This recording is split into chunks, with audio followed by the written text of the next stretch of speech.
The views and content expressed on the following program are provided solely for informational and entertainment purposes. They do not constitute legal advice. A podcast is not a substitute for retaining a competent, licensed attorney to advise you on your specific legal situation.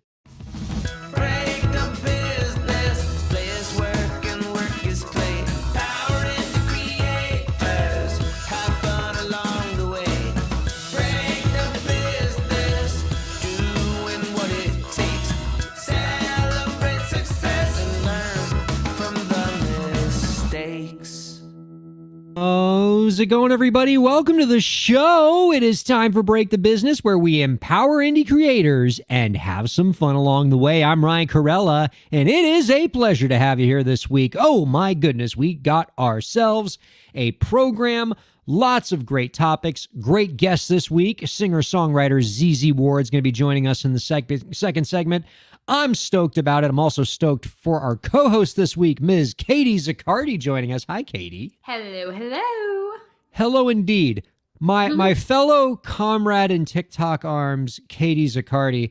I got to tell you something that TikTok has done lately that is just not sitting right with me. It's kind of made me just feel awful ever since this little innovation got brought into this world.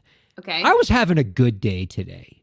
It was a good day. I got a nice note from a client of mine who just out of nowhere just said, just wanted to let you know, I'm really happy that you're my lawyer. We're doing great things. And just came out of nowhere, just brightened my day. Like, I would have loved that more than like a $10,000 bonus. Like, that just hit me the right way, made me feel good. You know, my baby Nathan was extra sweet. The family's doing great. I had a lot to smile about. My day was going so well. Until I opened up the TikTok app and discovered that the app has created a new filter. Not new, I think it's been around for a while, but new to me because I just started using it, called Aged. Are you familiar with the Aged filter?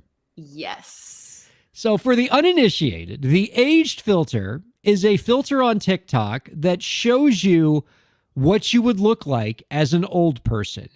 And I think I'm a little upset, not because it's not good at what it does, but how unacceptably accurate it is. It is like looking through a window into a sad and bleak future. And I made the horrific mistake. I mean, if I could go into the Wayback Machine, I would not have used this age filter, but the curiosity got the best of me. Oh, what does this filter think I look like when I get older? Yeah. And that just ruined everything about my day that was good. And I would like, it just broke me, and I would like for it to break the audience too. So I'm going to now subject the audience to what I look like in this aged filter. We'll go ahead and put this on the stream right now. Look at it! I really don't think you look that bad. Oh my God. So look, a number of ways it's done me dirty here. Okay. I mean, put aside like the horrific wrinkles and like the extended lines and everything else. Yeah. Is like, it took about an inch off the top of what is already a rapidly receding hairline, which I thought was just mean. Like, make the hair gray, but you don't have to take another inch off the top of the hairline. Producer Lauren, your jaw has dropped. What do you think of this? If I said it on the air, I'd get in big trouble. But like, if you block off just like your nose down and look at just your eyes and above, and you look like Jason, our brother. Oh. And don't tell Jason about that. That is explosively mean to our brother Jason, who does not look like that. Not listen to this episode. No. He doesn't look bad, but like, I guess that looks like Jason in 2060. Yeah. You don't look excessively old in that picture, but your eyes changed from one of my brothers to my other brother, and it was really weird to me. Hold on. Now Now just I have zoom to again. pull up What another I'm picture noticing of this most, so you what can I'm see noticing this. most is the Hold fear on. in his eyes. Oh, I don't- no. I don't Poor think Jay. Hold I don't on. think that like your shape has changed that much, but you just look so sad. That age filter. Well, that's my legitimate sad face. I was smiling when when I first like opened up that filter, and then I saw what it looked like, and I immediately frowned. Oh, that's so sad. All right, I'm gonna take people that do away the because that's just trend. depressing me. Just like your eyebrow.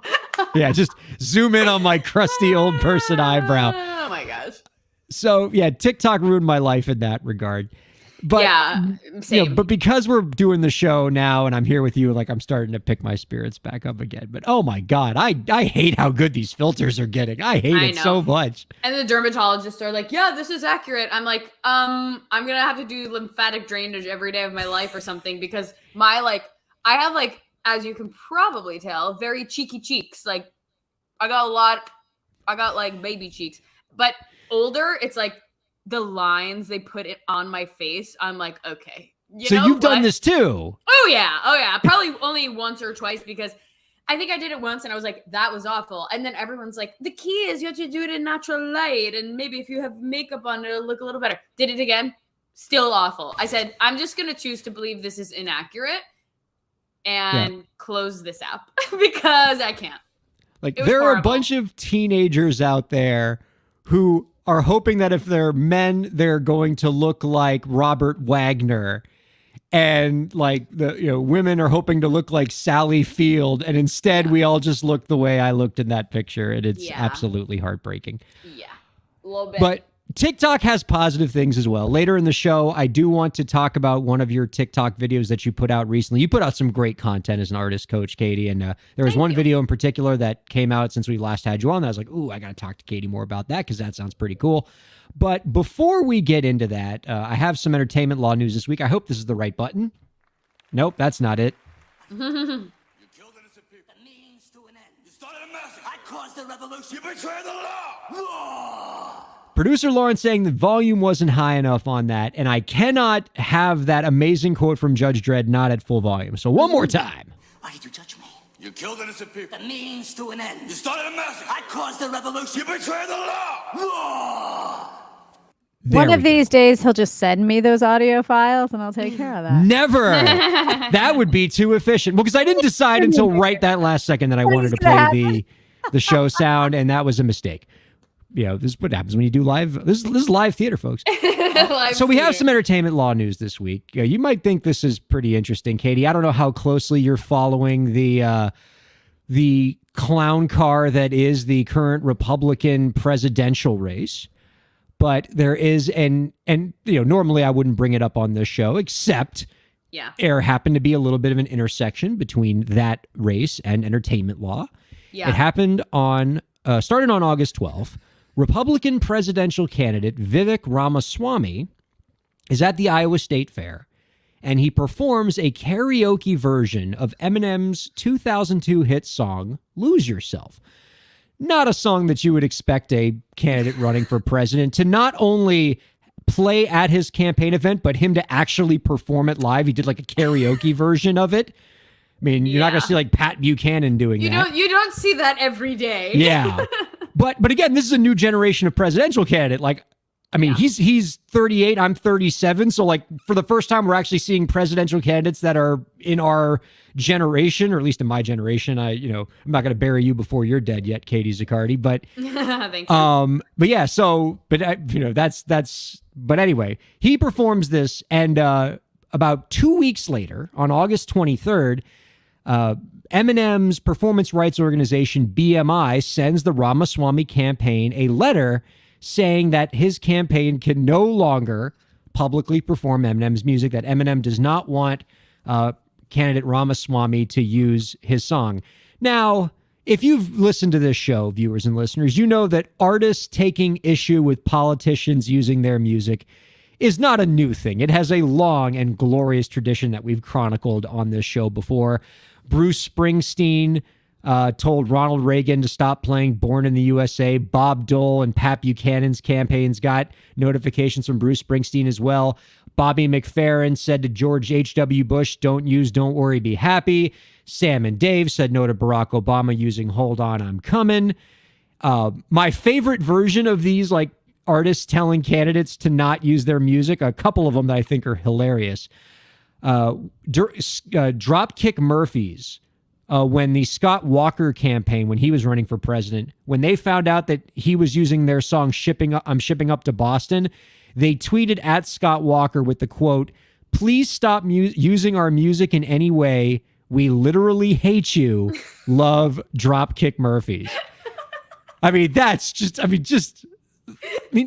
like, this is like the group you don't want to, like, don't make professional songwriters mad, because of course they're going to string together glorious lyrics to trash you. Yeah. Another one that was good was Donald Trump's campaign in 2016 used the REM song End of the World. And you can imagine, you know, if we all know Michael Stipe, he's not going to be the sort of person that's going to be like, yeah, I'm cool with Trump using my stuff. Yeah. So he puts out a statement that says, go bleep yourselves, all of you bleeps, you sad, attention-grabbing, power-hungry little man. Do not use our music or my voice for your moronic charade of a campaign. And honestly, Mike dropped to that. Yeah. Oh, and by the way, like, the list of artists who have objected just to Donald Trump using their music is like a pretty epic playlist. So just like, this is just the artists who have just said to Donald Trump, don't use my music. Neil Young, REM, Adele, Rolling Stones, Queen, Pharrell Williams, Rihanna, Prince's estate, Tom Petty's estate, Panic at the Disco, Phil Collins, Leonard Cohen's estate, Elton John, Bruce Springsteen, the OJ's Twisted Sister, George Harrison's estate, Eddie Grant, Linkin Park, Village People, and Guns N' Roses. And I'm pretty sure there's more. That's just what I could find on the first page of Google. Wow. Well done. Are those all the people that said no after he tried to, or are they just like, don't try? No, the latter. Yeah, none of these were preemptive strikes. About it. Well, So the former. So yeah, like, these he were all- actually tried them all. yeah, like Donald Trump attempted to use all of these artists' music at one point, and the artist said no. To my knowledge, I don't think any of them said, hey, you haven't used my music yet, but Don't just so you know, try. I don't want you to do that. Oh my gosh, that's wild. It's become its own art form, though. It sounds like they're not just saying no. They're like, how can I say no in the most creative way possible? But I mean, who can do better than what the Dropkick Murphys and Michael Stipe did? That is just the highest level of this particularly glorious art form. Now, Yeah. I think a lot of artists might be curious as to I should mention one more thing about this with respect to Ramaswamy. And this is the moment where I felt old. And older than perhaps I felt when I turned on that aged filter on TikTok and we all saw what that looked like, is when I first saw the story and I saw that Ramaswamy got dinged for performing an Eminem song. My first thought was, oh, wow, these politicians are finally using some modern music. That's kind of cool. Instead of like playing like music from like old people. But I've realized that it's not that they're using more modern music. It's just that I'm the old people now. Like the candidates for president are like closer to my age. And so they're going to start they're using using the their music music. from my childhood. Right. And that is wildly depressing. Yeah. You know what, though? It begs a really interesting question. What song would you use if you were running for president? Oh, man.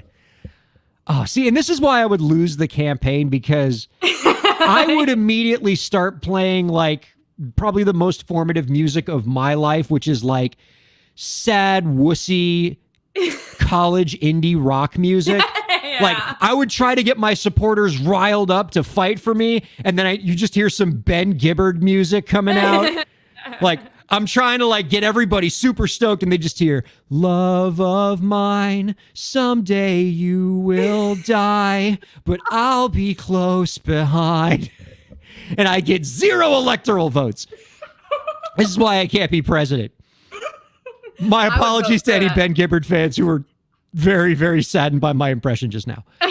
So let's talk a little bit about the law surrounding this, because I do think it's interesting, right? Is what this all comes down to. The reason why Eminem or any of these artists can say, stop playing our music, and the campaigns usually have to abide this, is because of copyright law and specifically the public performance rights. So one of the rights that you get as a copyright holder, so when you have a copyright in something, you have what's called a bundle of rights. You have the exclusive right to do a bunch of different things with this thing that you own. One of those rights is the right to publicly perform your work. So if you own a copyright to a work, you are the only one that's allowed to publicly perform it, or you can allow others to publicly perform it. And so if And so most artists, like 99% of artists in the United States, do to manage these public performance rights is to work with a performance rights organization such as BMI or ASCAP. And by the way, any songwriter listening to this, if you're not hooked up with a PRO right now, you should be. There are performance royalties to be had, but you can only get them collected if you got one of these performance rights organizations doing your collecting. And so what happens is, if I'm a political campaign, I want to be able to play music at my campaign events.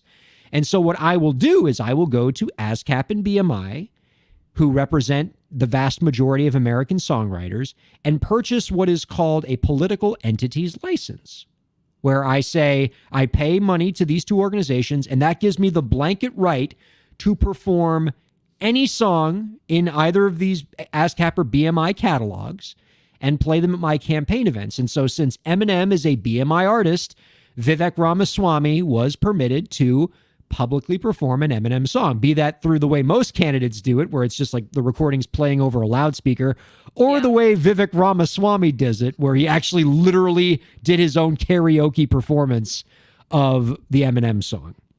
But one of the things that's in the political entities license, which was created about 10 years ago or 15 years ago by these two organizations, says that if an artist objects to you using their song, they have the right to pull their song from the blanket license.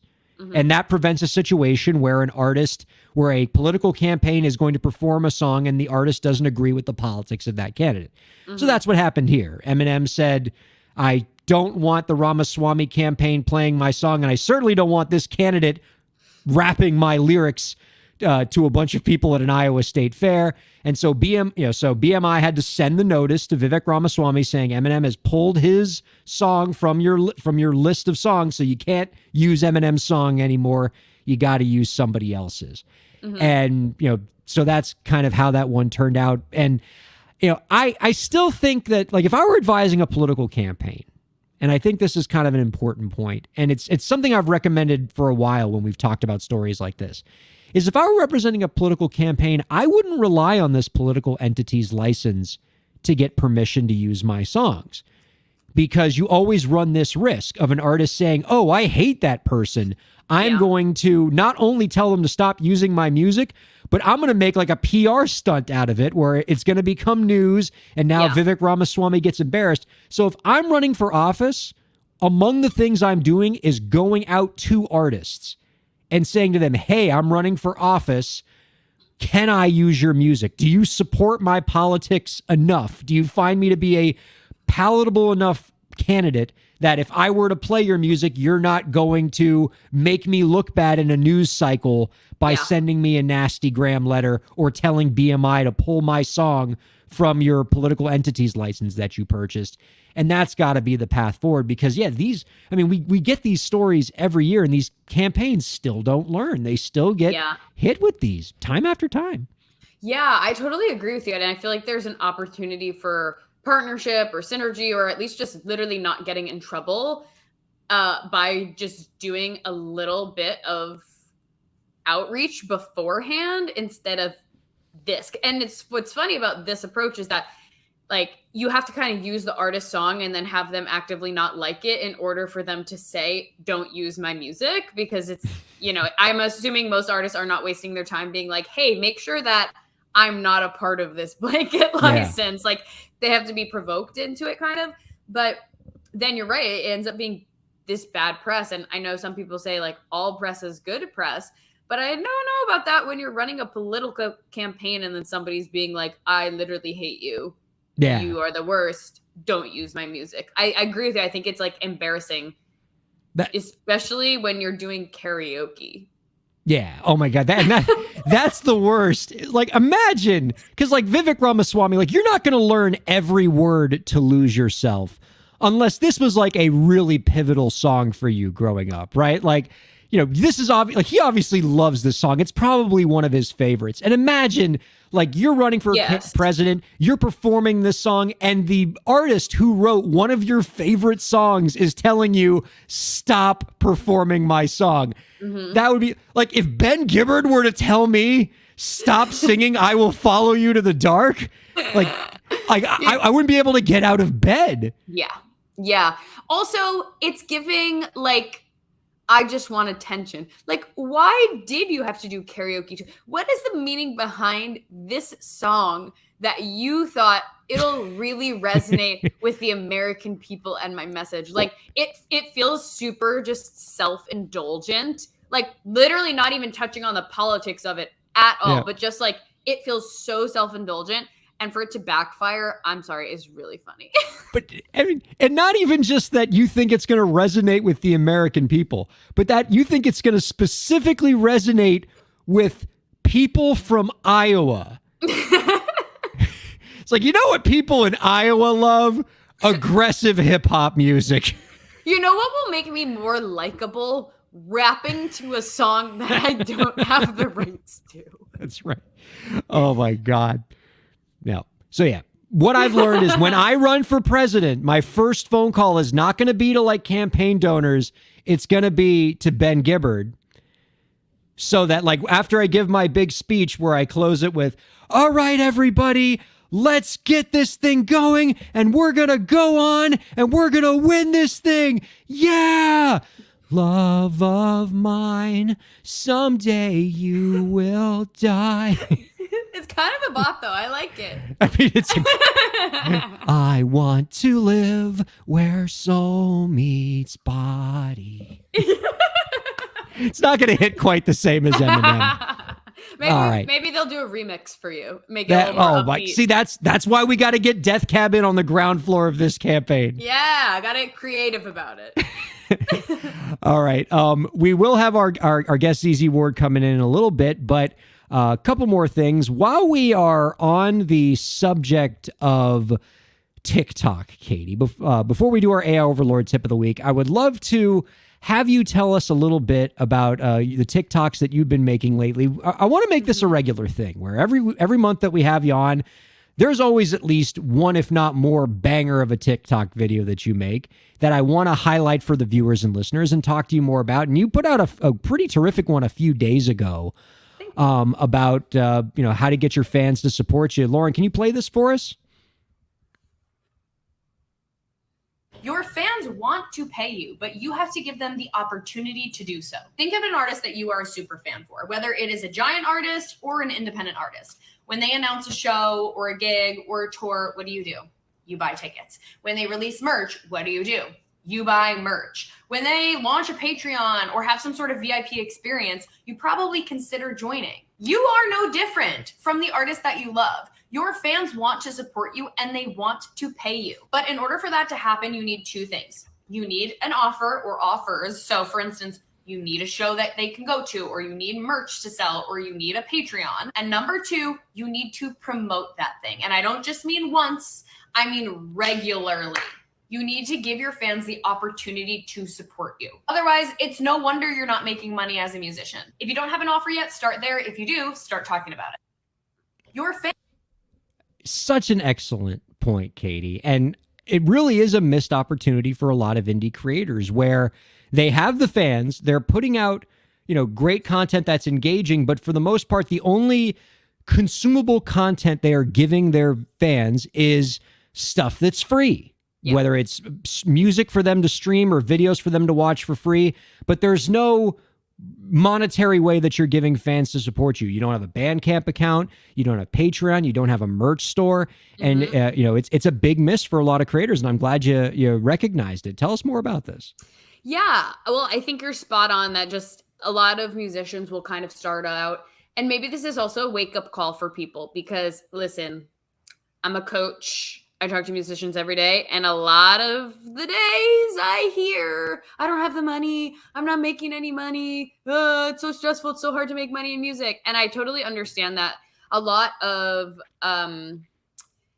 people can preach that, basically, or you might see evidence that that is the case because there are a lot of musicians and there are a lot of musicians who are not making money. But I want you to really critically think about, am I complaining because the only way I'm really operating in music right now is spending money to record music, releasing that music, and then getting streams on it? But we all know that streams does not pay us very well. Like, that's just a fact. So it's important to start to think about real ways that you can make money.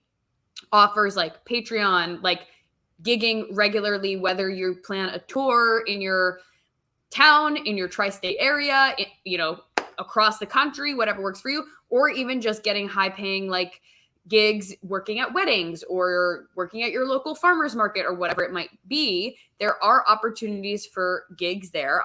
And again, things like Patreon, things like sponsorships or partnerships on social media, if you've built a following, things like starting to share what you've learned with other people and maybe doing some coaching. That's tangential, so I'll actually leave that out right now. But even just like selling merch, creating VIP offers, meet and greets at your shows, like there are a lot of ways that you can start to think outside of the box, or just go the traditional route of what you think of when people make money and implement that more heavily into what you're doing.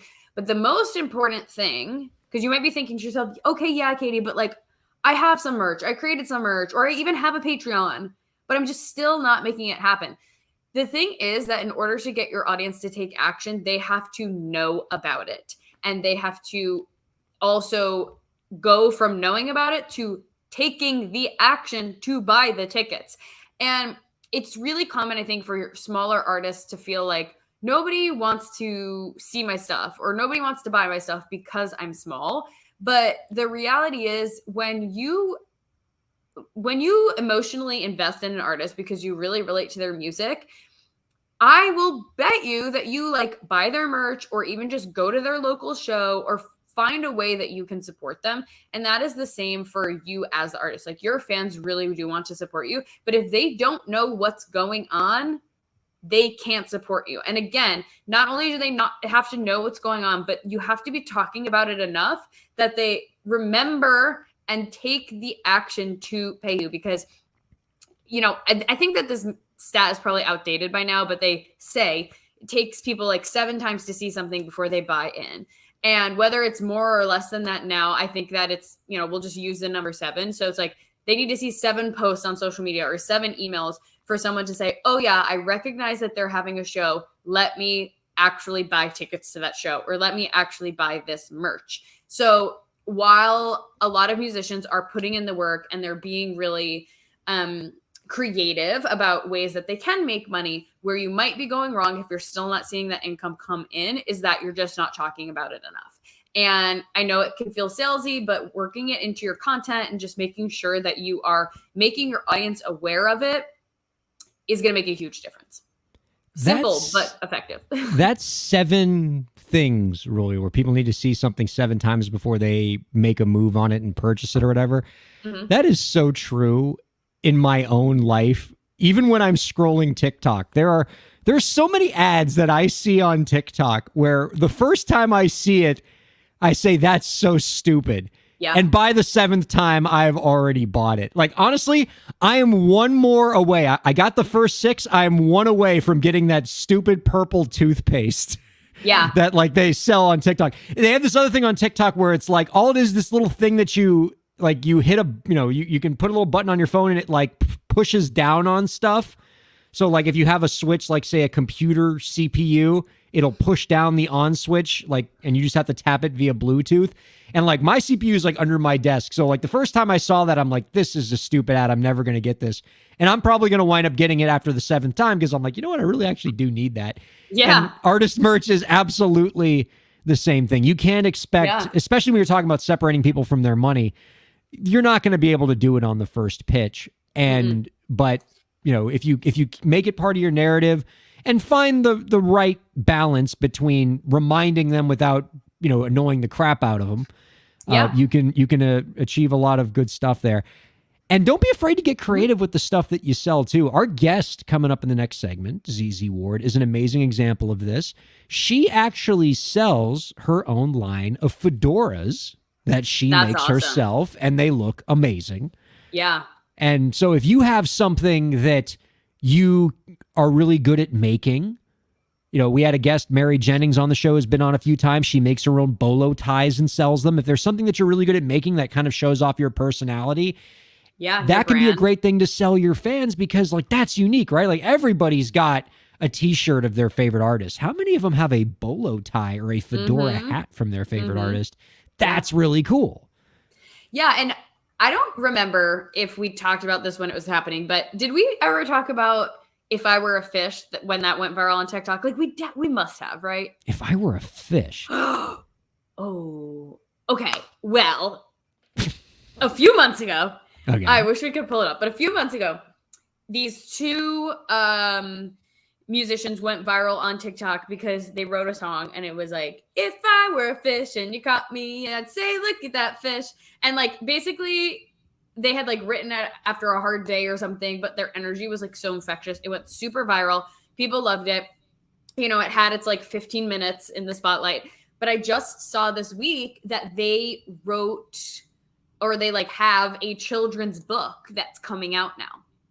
And I Called actually If have I been Were a meaning, Fish or something like that. yeah, exactly. Like about the song and like on that taking from the song and whatnot. So I actually have been meaning to duet it on TikTok because I think that's such a powerful lesson of like, think outside the box. Like there's so many things you can create that don't have to be music, right? It doesn't have to just be like streams, t-shirts, gigs. It can be things that just make sense based on what you're doing. Even if it is just like really unique merch to you. I'm one of my clients, I remember when she released an EP and she has a Cricut and she's really creative and she like hand painted and like, she hand painted mugs basically with trees on it that like went with one of her songs. And it like sold out. Like the merch that she was doing sold out. I mean, it was a small batch, but like thinking of things that people are really going to love that also are just like true to you, and use all of your talents or can really just like speak to the art that you've created is a really good way, I think, to get people engaged besides just, you know, here's a hat and here's a t-shirt. Like do something that people are it's going to stand out to. And obviously that's a great way to get people's attention. I love that to bits. Before we go to break, let us move forward with the AI Overlord tip of the week.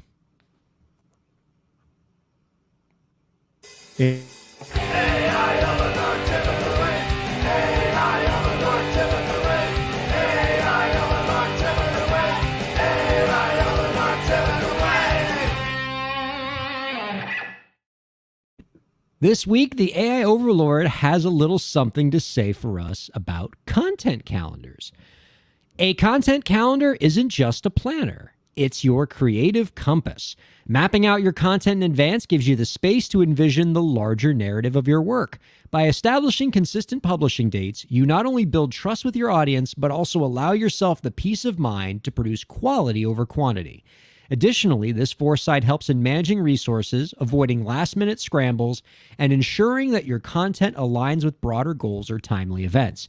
As an indie creator, weaving your story cohesively over time can set you apart in a saturated digital landscape. So, invest some time in crafting a content calendar. It's a game changer. Our robot overlord is so right on. I love content calendars, and I use them with my own TikTok account, and whenever I go through a dry spell in content, it's always because I don't update my content calendar. Like whenever I am like religious about updating my content calendar, putting my ideas in there, scheduling things out, the content flows and it's always such good quality. And so I highly recommend content calendars. You can Google search a really basic one. You can make them out of Excel spreadsheets. You can just create a Word document where you get your ideas out there, but it will absolutely change the game for you, as our AI Overlord put it. I mean, with all the content you put out, Katie, you must use something like a content calendar. Yeah, I actually have one that is an Excel spreadsheet, and it's like in my program, the Audience Builder. I give it to all of my clients and I use it. And sometimes I'm more strict, if you will, with it than others. But I think especially during periods where I'm launching something or I'm just trying to focus up around a specific topic, and especially when it comes to balancing multiple platforms. So like when my podcast was on and when I was doing email marketing, which I still do, and then there's TikTok and then there's Instagram, it's really helpful to also look at like what's happening across platforms. Like what's the podcast topic for the week? What's the emails for the week? And then where do the TikToks fall in? So huge fan, especially if you are launching or releasing something, because that's when you really need to be organized with your content, and also just make sure that you're like posting enough, because it's easy to be like, oh, I've got all this stuff, and then you make like 3 posts. And going back to our conversation we were just having, it's like you need to be posting more. You need to be making sure that you're almost overdoing it. It's going to feel like you're overdoing it in order to be doing enough. And so planning will help to make sure that you're doing enough. Very important. One of our commenters has referred to our segment AI Overlord Tip of the Week with an acronym. He writes in AIOTOTW. Yeah, it just rolls off the tongue. The AIOTOTW. IOTATWA. Now that we've concluded our IOTATWA, we will take a break. We got ZZ Ward coming up right after this. Don't go anywhere. Keep checking out Break the Business. Ryan Kairalla here. I hope you're enjoying the show, and I hope that you're getting a lot out of it. I do what I do because I care about creators like you. A lot. I've dedicated my career to helping creative professionals, entrepreneurs, and organizations move forward. I do it by hosting this program, and I'm also proud to do it in my legal practice. If you're a creative professional looking for solutions-oriented legal services to help you further your goals, I'd love to help. My firm RKPA does contracts, commercial law, copyright, trademark, and more. Visit rkpalaw.com to learn more. That's rkpalaw.com. Ryan A. Kairalla, PA, Miami, Florida.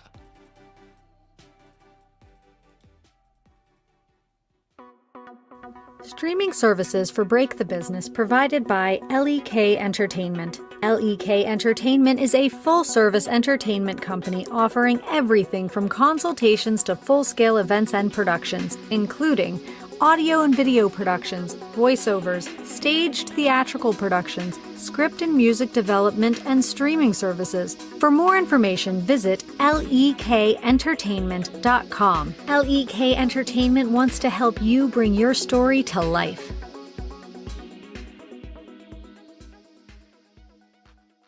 Thanks for supporting Break the Business. If you have a question or topic that you want us to discuss, email us at breakthebusiness@gmail.com. You can follow the host, that's me, on Twitter at Ryan Kair, and you can follow the show at the BTB Podcast. Be sure to subscribe to the show on Twitch, YouTube, and Facebook, and on all major podcast platforms. And now, let's get back to the show. Welcome back to Break the Business, you lovely humans. Ryan Kairalla here with Katie Zaccardi and producer Lauren, just having an absolute blast. Lauren, I wanted to run a quick programming note by you here. How are you, by the way? Oh. This is a good thing, but it just totally slipped my mind. I look at the episode counter for Break the Business. We're up to episode 391. Yeah, I was thinking what you're about. Like, I was literally just thinking this. I feel like you're reading my mind and it's weirding me out. Go ahead, continue. No, but like episode 400 is right around the corner. Like a couple months away. That's a big effing milestone, and we need to plan stuff. I don't know what we're gonna do. Are we hitting that before the end of the year? Do I have to do math right now? I would assume what 9 weeks. Yeah, we're gonna do it in 2023. Okay. So sick is that I think that I will be on for $3.99 and not $400. Oh no! Maybe 400 will be all of the co-hosts. That's right. And then we have to bring Dave back. We did that for 300. I know, like 300 was already, like, our episode 300 was huge, right? We had 2 musical performances of people that wrote original songs for us. We brought a ton of guests back. It was an absolute blast. I don't know how we're going to top that for 400, which should be a bigger deal. But, you know, once again, we've only had 100 episodes to plan this, and we've just totally procrastinated until now, so we got to figure something out. Anyway. I got it. That is an us problem and not an audience problem. For the audience, we got a very special treat. Audience suggestions. Yeah. Well, there's always that, yes. Send your audience suggestions. Do our work for us. Yes. Send us your suggestions for what we should do for episode 400 at breakthebusiness@gmail.com. I should also mention that Break the Business is available on all streaming services and podcast platforms and on Sirius XM 145. Much love to Slam Radio for giving us a satellite radio home. Our guest this week is an award-winning alt blues singer-songwriter who will be releasing Dirty Shine, her first album as an independent artist, on September 8th. The music video for the album's lead single, On One, is available now, and you can find out more about our guest's work by visiting zzward.com. We are happy to welcome ZZ Ward onto Break the Business. Hello there. Hi, thanks for having me. Oh my God, great mic quality. I know I shouldn't just lead with that every time that a guest has amazing mic quality, and I guess I shouldn't, of course, like, an experienced singer-songwriter, musician like you would obviously have great equipment, but you sound incredible, ZZ. Oh, good. I'm so glad to hear that. And looking equally great with that sweet fedora you got rocking right there. Thank you so much. I made this one, and I think this is the debut for the glasses.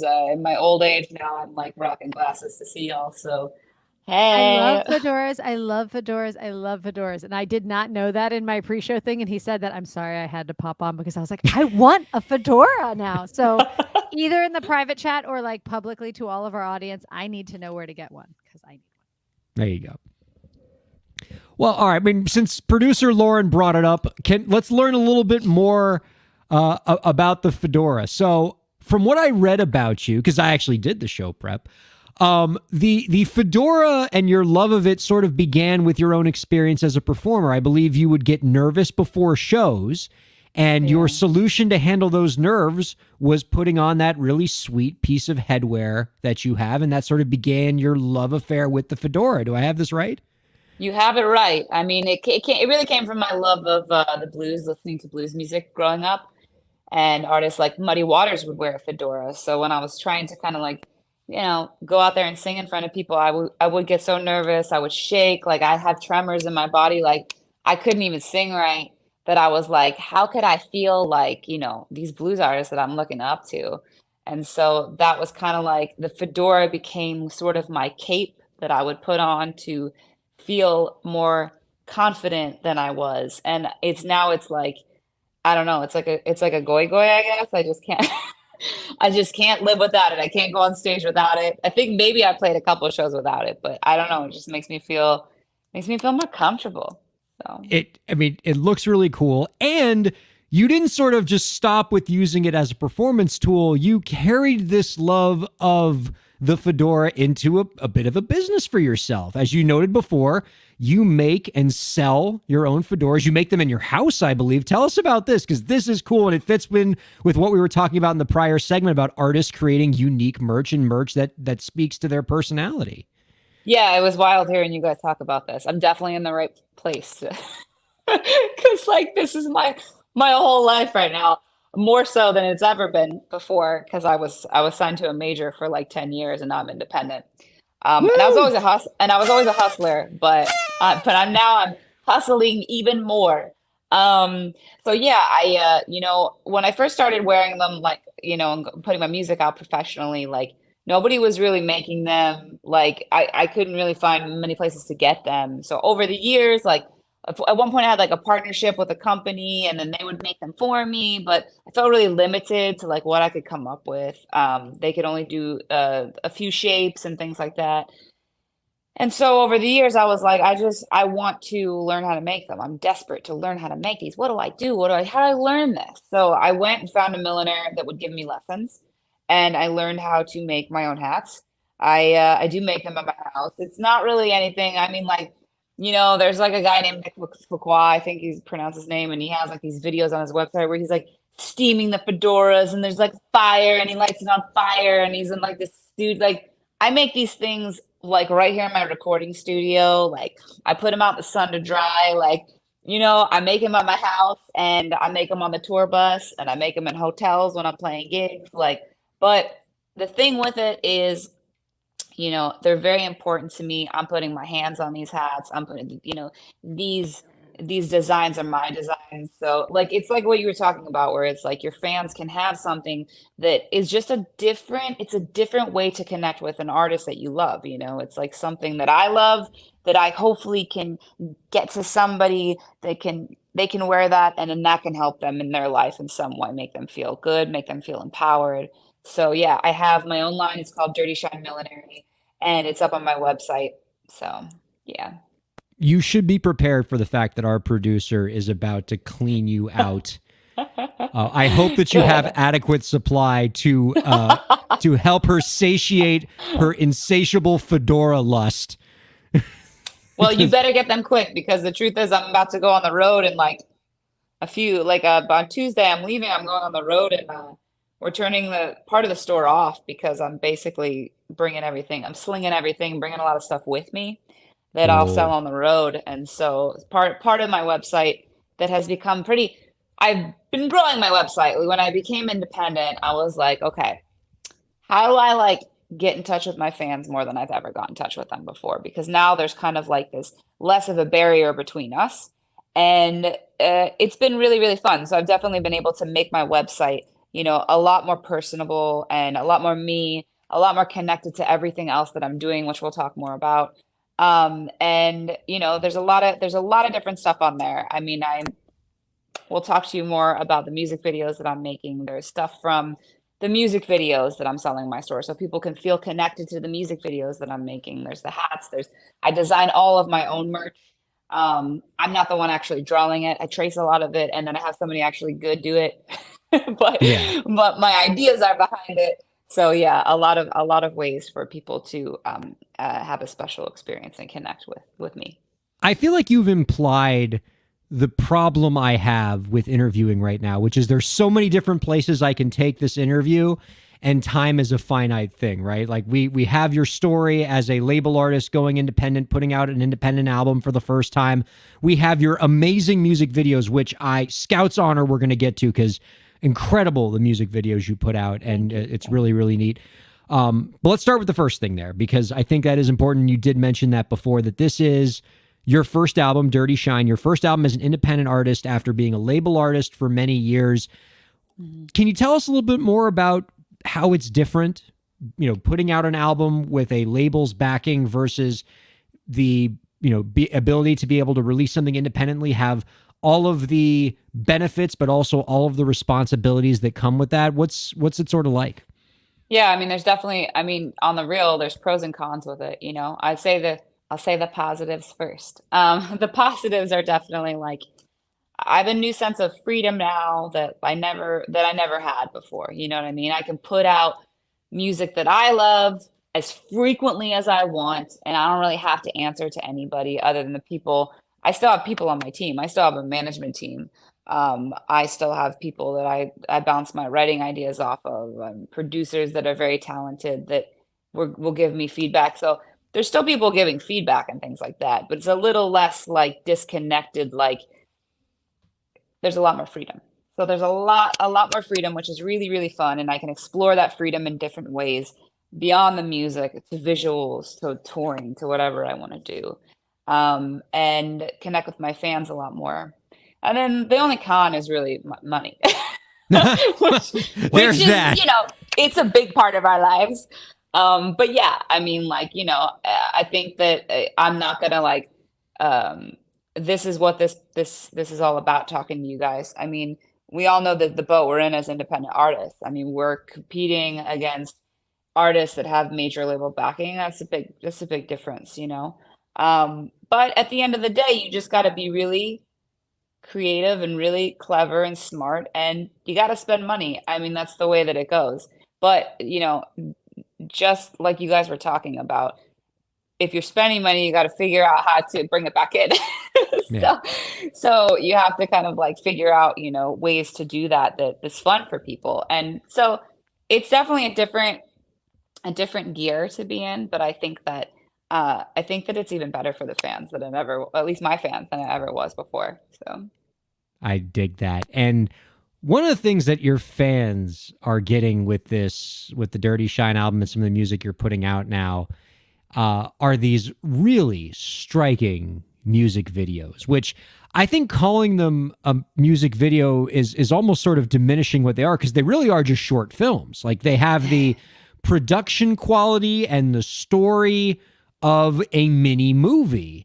You know, the music video for On One is this really cool zombie Western thing that you put together. That's the set pieces, the production design is all super top notch.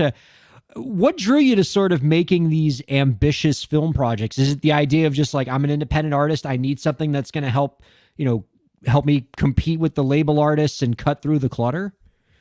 I just honestly have too much fun. I have so much fun like coming up with this stuff. Like when I started making music videos when I was on a label, I had at the beginning, I had very, very minimal creative input and didn't feel like I was really allowed to have much input. And then over the years, I had more and more and more. And then when I became independent, I started working with my brother, Adam William Ward, who's an independent film director. He's actually done an independent feature by himself, which is crazy. And it just made me feel like, you know what, like I'm going to team up with my brother, and he's so good behind the camera and as an actor and a filmmaker that let's see where this can take us, And so it's just been like we're kids again, honestly. Like I'm pretty much, we're all wearing different hats. Like, I'm writing the treatments with my husband and my brother. And then also like I'm working on production stuff, organizing everybody. I'm like finding the van for the Baby Don't video, like just everything. Like I'm bringing the snacks to the video shoot, and you got to realize like this was something when I was on a major label where it was like I show up, there's like star trailers, like, I got a makeup artist, I got a stylist. And now I'm like sitting there doing my own makeup, you know what I mean? like I'm like making sure that like everybody's eaten and like, so it's just, but to be honest with you, I started off like selling my demo CD in parking lots. So it's pretty natural for me to make it happen independently. So. What is the go-to snack that you have to bring to your video shoot? What is the snack that if it's not there, you're not going to be able to deliver the performance you need to deliver in this music video? It's just where I get naughty, honestly, because I'm like, chips, granola bars, like a little bit of this, a little bit of that. Usually on a shoot day, I don't end up eating that much food because you're moving so fast and you're working so hard. But yeah, I'm definitely like, if I had to, I'd be like I'm a salty girl. Like I definitely I like some potato chips and I like the salty stuff, probably more than the sweet stuff. But yeah, it's definitely a day where I don't eat well. So. I'm a snack person. I got we're talking Pringles, Ruffles, Lay's. What are we doing? Because I feel like we're getting specific because I like to get I get very specific about my chips. I like to get the multi-packs because then I feel like I can have like Funyuns, I can have Doritos, I can have Cool Ranch Doritos, I can have nacho cheese Doritos, and I can always make the excuse out that I was buying them for everybody else, that we just had a lot of options, but really I'm getting the snacks so I could try all of that. The party pack, right? Like the smaller bags of like different things so that everybody gets the thing that they want. What a pro move, Katie, right? Yeah. Like this is what we're talking about, thinking outside of the box. This is really why we're here. Let's talk about chips. I'm down. Creativity, people. Snack game on point. And Katie, you must be super blown away by what she's doing with the fedoras, making them herself, having it be sort of an extension of her personality and having that be part of what she offers out to her fans. That was everything you talked about in the TikTok video. Yeah, I think it's incredible. And I just also love how you really get your fans involved, bringing aspects of what you're doing in your music and your music videos into stuff that they can buy or ways that they can support you. I think it's just such a great model of like fan interaction and community building while also being able to monetize what you're doing. And I love it. Like, again, I think there's so much musicians can learn by looking to other artists like you who aren't just saying, oh, I'm independent. Oh, well, guess I'll be poor. But who are saying, how can I be creative about what I'm doing and really like put and this is a cool thing about being independent is you can like really put your mark on everything. You're not being controlled by a label. You're not having to go through like the rigmarole of it. You can like say, this is the hat that I made, or this is the music video that I made, and the thing from that music video that you can have now, which I think helps to really strengthen that bond, between artist and fan. Yeah, absolutely. We have a commenter who writes in, join House of Dirty Shine Discord. So yes. we'll start with obviously the shameless plug of your Discord, which is very cool. But I don't know also, how y'all find this stuff. So. but also, Like, I would how do say, my fans find this? Like, I didn't even. It's like amazing. I could never find half of this stuff, and they find everything. I'm like, "What's up? You're here? Okay, awesome." yes, indeed. Well, always good to have those kind of fans. And I think it gives us an opportunity for me to ask you a little bit about what dirty shine means, because I know it's an expression you've used in the past, and it's the name of your album. What is dirty shine? Dirty Shine is something that kind of like it started to like maybe 10 years ago, like when I put my first album out, because I was like this kind of weird girl with blonde hair wearing a hat when nobody was doing that, and playing harmonica over freaking hip hop songs with like Kendrick Lamar. Like, who is this girl? She's super weird. And then it kind of became this thing with my fans where like everybody that comes to my shows, it's like, it doesn't matter like who you are, what you look like, where you're from. Like, just be yourself, be your authentic self. We're all connecting over the music here. It's like, you might be have a little dirt on you, a little dirty, but let yourself shine. So that's kind of where it came from. And then it's like the book The Alchemist. It's like, they look everywhere, and then you look under the carpet, and it was right underneath you the whole time, even though you searched all around the world. It's like Dirty Shine, the title for the new album I'm dropping next week. It's like, it just made sense. So it's just what I am and what this project is. So. And that album is, as our guest noted, is coming out on September 8th. We're all very excited for it. Before we do our final questions, Easy, I got to ask a personal question of you, only because I'm going through a similar stage in my own life with this. So I'm curious about this. You are a new mom, just as I am a new dad. How is that treating you? It's treating me great. I mean, like, my son is 2.5 now. He's definitely the best thing I've ever done with my life, without question. I will tell you, as you know, it's the hardest thing in the world, and it's the best thing in the world. I'm like, I just try to enjoy every moment and finding that balance between my career and being a mom, because like my love of music will never be extinguished. And so I have to kind of feed that fire at the same time as being a mom. I'm really excited. I'm leaving on tour. I have the One Hell of a Night tour. It kicks off next week, and we're going all around the country. And I'm bringing my son on the tour bus. And we're gonna live on the tour bus for 6 weeks. So wow. I'm really excited that he's getting to do that with his mom. So and I'll still be changing diapers. So so. All goes. What a cool thing to get to do with your mom. Yeah. Like, I'm taking my kid to a ball game. it's like, oh yeah, I'm taking my kid to a baseball game. Well, I'm a rock star, and my kid's going to go on tour with me. No, but I'm sure the thing your kid's doing is cool too. Oh. Well, it's funny because I had to like pull him out of like he's starting like his little, it's not even preschool yet, but I told the teacher, I was like, oh, well, he has to start a month late because I got to bring him out on the road with me on the tour bus. And she was like, I don't know about that. I'm thinking, I know about that, lady. I'm getting this kid on the road. He's going to see way more out here than he's going to see at school. That's so rad. Okay. True. Very, very cool. People, check out zzward.com and check out Dirty Shine, coming out on September 8th. Before we let you go, one last question. Do you have any last tips for the indie creators out there to help them move their careers forward? Yeah, I mean, my number one tip would be believe in yourself. Don't expect other people to believe in you, because you will find people along the way that will champion you and will believe in you, but you're going to find a whole bunch of people that don't, and screw them. Like, you got to believe in yourself before other people believe in you. And if you want a career that's long too, like, you got to always have that mentality, and then make sure you're always learning. So, yeah. It was really a pleasure chatting with you. I so enjoyed this. Thank you for putting up with our silliness and just having a great convo with us. Best of luck with the album release and the tour. It sounds like it's going to be an absolute blast. And my apologies for what our producer is about to do to your existing stock of fedoras, because she's going to clean you out.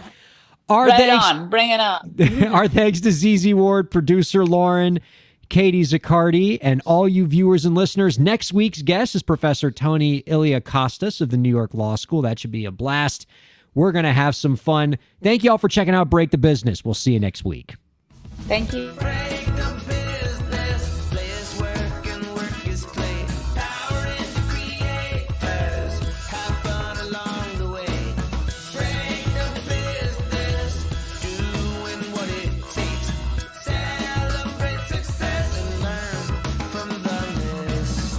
mistakes.